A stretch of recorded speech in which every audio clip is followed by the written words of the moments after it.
Following directives by the Delta State Governor Sheriff Oberevori to decongest traffic in Otovodo Market along the East-West Road in Ughelli North local government area of Delta State, the chairman of the council, Godwin Adode, has supervised the demolition of illegal structures and the relocation of roadside traders.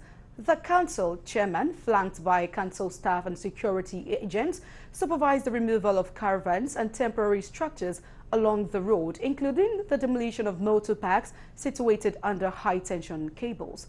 Speaking to newsmen, the chairman stressed on the dangers of trading under high tension and the directives by the governor. Some traders expressed concern over the demolition exercise despite trading under high-tension cables.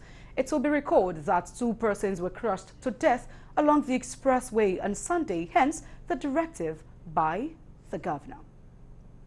Like we can see, this extension does not be a big risk for our people. But what we are hoping to do now is for our safety and for our own safety too. So we are playing here for the benefit of debtors and Nigeria. As I'm talking to you, we have a task force on ground. Immediately from tomorrow, we will start our work immediately. We see say that's scatter everywhere. Hungry they beat us now. We don't get shop. We don't get anywhere to do markets now. We are lonely now. The intention that they make provision for us so that we will feel comfortable.